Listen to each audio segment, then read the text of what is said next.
السلام علیکم۔ آپ نے مجھے نا مطلب مجھے کیا، آپ نے اپنی ویڈیو میں کہا تھا کہ جب ہم سجدہ کرتے ہیں تو ہمیں اگر 3 دفعہ پڑھا ہے نا سبحان ربی الاعلیٰ، تو ہمیں دوسرے سجدے میں بھی 3 ہی دفعہ پڑھنا چاہیے۔ یہ ہمیں بات یاد رکھنی چاہیے، مطلب اوپر نیچے نہ ہو عدد۔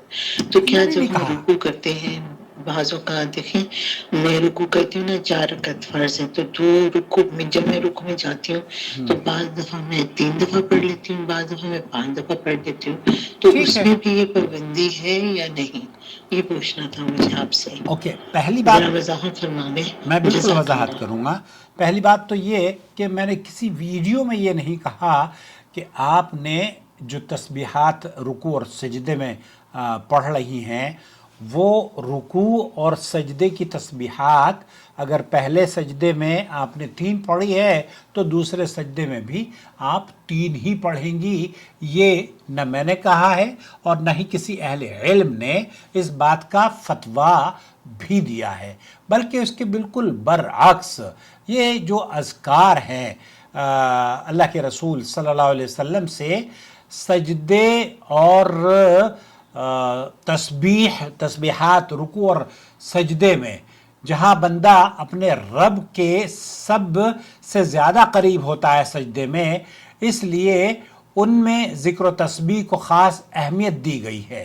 لیکن یہ بات سمجھنا بہت ضروری ہے کہ شریعت نے ان اذکار کی کوئی مخصوص تعداد یعنی کہ حد بندی نہیں مقرر کی ہے. رسول اکرم صلی اللہ علیہ وسلم رکوع اور سجدے میں مختلف اذکار فرمایا کرتے تھے، اور صحابہ کرام رضوان اللہ علیہم اجمعین بھی یہی تعلیم دی گئی ہے کہ وہ کم از کم 1 مرتبہ تسبیح ضرور کہیں اور اس کے بعد جتنا چاہیں اضافہ کر سکتے ہیں، کیونکہ اضافہ ذکر، خشوع اور قرب الہی میں مزید اضافے کا سبب بنتا ہے. حدیث میں نبی کریم صلی اللہ علیہ وسلم رکوع اور سجدے کی تسبیح کے الفاظ واضح طور پر آئے ہیں اور فرماتے ہیں کہ سبحان ربی العظیم آپ علیہ السلام رکوع میں اور سجدے میں سبحان ربی الاعلیٰ، میرا رب پاک ہے جو عظمت والا ہے اور میرا رب پاک ہے جو بلند اور برتر ہے. تو اس رب کی بڑائی، کبریائی اور یہ کہنا کہ میرا رب پاک ہے جو بلند و برتر ہے، یہ اذکار کم از کم 1 مرتبہ کہنا، شیخ ابن باز مفتی مملکت سعودی عرب یہ کہتے ہیں کہ 1 مرتبہ کہنا اس کے لیے کافی ہے. یقول فی السجود سبحان ربی الاعلیٰ لا یقتصر علی الواجب مرہ، 1 مرتبہ تو کم از کم اس کو کہنا ہے. بل یزید 3 او 5 او 7، هذا افضل. وهكذا في الركوع سبحان ربی العظیم. یہاں سبحان ربی العظیم ہو یا سبحان ربی الاعلیٰ ہو، اس کو کم از کم 1 مرتبہ، وَإِن زَادَ فَهُوَ أَفْضَلُ 5 3 5 7 أو 10 وَهُوَ أَفْضَلُ. لیکن اگر آپ یہ سمجھتی ہیں کہ پہلے 1 مرتبہ کہا ہے تو آپ کو دوبارہ بھی 1 ہی مرتبہ کہنا ہے، تو میں نے ایسا نہیں کہا، بلکہ جو بات کہی گئی ہے اس کو حضرت حذیفہ رضی اللہ تعالیٰ عنہ کی روایت میں آتا ہے کہ نبی کریم صلی اللہ علیہ وسلم کے ساتھ نماز میں تھے اور آپ نے 1 رکعت میں لمبا رکوع اور لمبا سجدہ فرمایا. تو اس طرح اصول یہ سمجھ لیجئے کہ رکوع اور سجدے میں تسبیح کی تعداد مقرر نہیں ہے، بلکہ اصل چیز خشوع، اطمینان اور سکون ہے اور ذکر کی کیفیت ہے. اگر کوئی 1 بار کہے تو نماز درست ہے، اگر 3 بار کہے تو بہتر ہے، اور اگر اس سے بھی زیادہ کہے تو یہ افضل ہے، نور علی نور ہے. لیکن اس سے یہ کہنا کہ آپ اس کا اعتدال آپ علیہ السلام کا اہل علم نے وضاحت کی ہے کہ جب واجب کی حد تک 1 بار کہنا آپ نے کہہ دیا ہے تو گویا کہ آپ نے حق ادا کر دیا ہے. نبی کریم صلی اللہ علیہ وسلم نے سجدے کی فضیلت بیان کی اور فرمایا کہ بندہ اپنے رب کے سب سے زیادہ قریب سجدے کی حالت میں ہوتا ہے، لہذا اس میں زیادہ دعا کیا کرو. تو آپ دعا کریں سجدے میں. صحیح مسلم کی روایت ہے، یہ حدیث ہمیں یہ سمجھاتی ہے کہ سجدہ صرف ایک رسم نہیں بلکہ قرب الہی کا سب سے بڑا دروازہ ہے، سب سے بڑا ذریعہ ہے، سب سے بڑا سبب ہے۔ اس لیے اس میں ذکر جتنا پڑھا جائے، بڑھایا جائے، دل کا تعلق اتنا ہی مضبوط ہوگا۔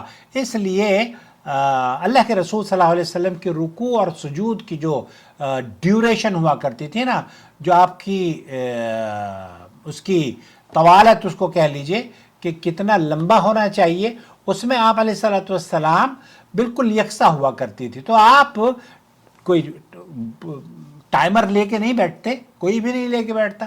اگر کوئی تھوڑی بہت اونچ نیچ ہو جاتی ہے تو اللہ تعالیٰ قبول کرنے والا ہے۔ مطلوب یہ ہے کہ آپ سجدے میں ایک مرتبہ سبحان ربی الاعلیٰ، اور کم از کم ایک مرتبہ سبحان ربی الاعلیٰ، اور رکوع میں ایک مرتبہ سبحان ربی العظیم، یہ اہل علم نے فرمایا ہے کہ یہ واجب ہے۔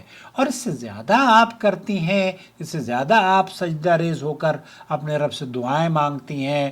اور شیخ ابن باز سے، شیخ صالح الفوزان سے یہ پوچھا گیا کہ کیا ہم انڈیا پاکستان کے لوگ اردو میں بھی دعا کر سکتے ہیں؟ تو شیخ نے فرمایا ہاں بالکل، نماز کی کیفیت میں آپ، یہ دعا کی قبولیت کا وقت ہے، یہ دعا کی قبولیت کا وقت ہے۔ کیوں کہ اقرب ما یکون العبد من ربہ وہو ساجد فاکثر الدعاء، اللہ کے رسول صلی اللہ علیہ وسلم کی صحیح مسلم کی روایت ہے کہ بندہ اپنے رب کے سب سے زیادہ قریب سجدے میں ہوتا ہے، سجدے کی حالت میں ہوتا ہے، لہذا اس میں زیادہ دعا کیا کرو۔ تو دعاؤں کا مقام سجدے میں ہے۔ اور عبداللہ بن مسعود والی روایت جس میں اللہ کے رسول صلی اللہ علیہ وسلم نے سلام سے پہلے دعا کی جاتی ہے، تشہد میں جب آپ بیٹھتے ہیں نا، التحیات للہ والصلوات، التحیات پڑھ لی، پھر درود پڑھ لیا، پھر اس کے بعد آپ کو جو نبی کریم صلی اللہ علیہ وسلم سے، صحابہ سے ثابت دعائیں ہیں، محدثین نے نقل کی ہیں، وہ یاد کر لیجئے۔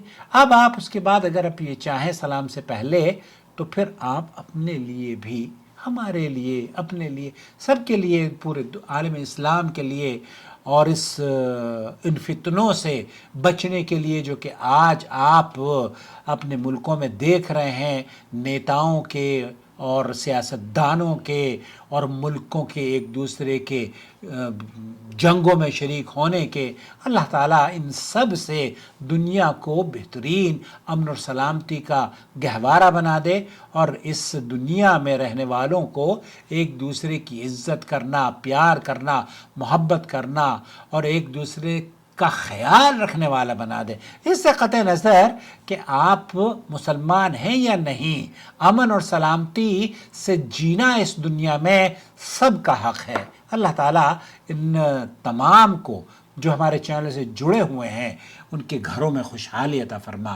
اور آپ بھی اگر ہمارے چینل پر پہلی مرتبہ تشریف لائے ہیں اور ابھی تک آپ نے چینل سبسکرائب نہیں کیا ہے تو دیر کس بات کی، کر لیجئے لائک، اور ہمیں کمنٹ ضرور کیا کیجئے تاکہ ہم آپ کے ساتھ جڑے رہیں۔